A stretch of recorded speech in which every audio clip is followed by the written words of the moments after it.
that we put our best foot forward and be sincere about what's going on. So moving forward, we're going to set up some meetings, we're going to set up some committees, and start addressing the issue. You see how y'all women are locked together? That sends a powerful message. That's the message I was able to see when I seen the mothers from Florida, and New Orleans, and New York. They from different states, and they was able to lock together. How's it that we live in the same community from South Philadelphia, and we can't lock together?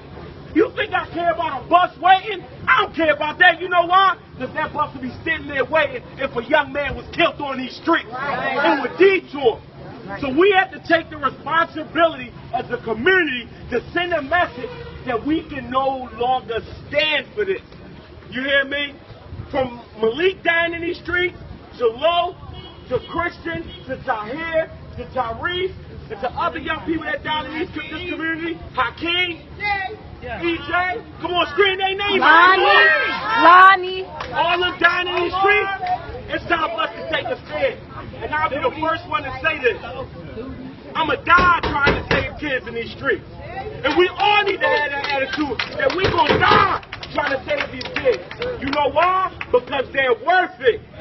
Bring those little kids there. Bring those kids around. Bring them little kids. Come around here. Come here. Give me all the little ones. Bring the little ones to the forefront. Bring them up here. You look in the eyes of these kids, and when you see them, you have no choice but to say that they worth it. You want to see them be the next doctor, lawyer, police officer. It's only going to happen if we stand together, if we send that message. Law enforcement, they do what they got to do. But when it comes to our community, we have to handle our business. No more hoping and praying that our kids come home. Let's step up to the plate. If people say, look, you're going through something with this area, that kid going through something, trick your damn son and tell him, come take this ride with me real quick. Make sure they ain't got no gun. And we're going to get them in a room with a group of men, and we're going to talk it out. We have to do it. How many times do we have to go and get ready for a janaza? How many times we going to have to stand and speak at a memorial or a vigil? It's becoming too common. We're becoming too comfortable with doing this. You have to say to yourself that you want peace. Let me hear you say it. We want peace. We want peace. We want peace. We want peace. We want peace. We want peace. We want peace. So as we say that, I want y'all to take that back to your home. Make those phone calls. Send those text messages out. We holding everybody here accountable. You on camera. You can't say you wasn't aware. You can't say you don't know.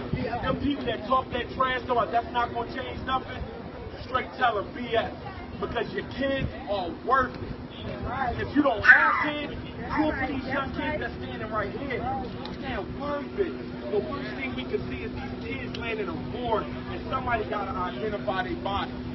We don't want other parents that don't have kids that's not there to be in this situation. It's not fun. It's not fun.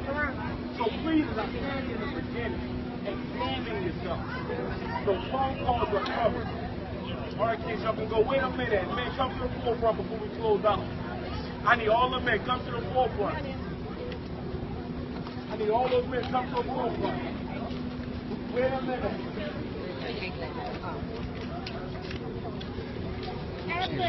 Wait a minute. Come on. Come in. Men, we got to challenge ourselves. We got to ask ourselves, what can we do? If it's a small thing of taking a young brother out to go eat, you'll be surprised how many young men in this community never been in Tennessee, or never been out somewhere, or never been to a basketball, football game. You talk to me and Kenyatta, we'll get those tickets. But it's time for us to step up. It's time for us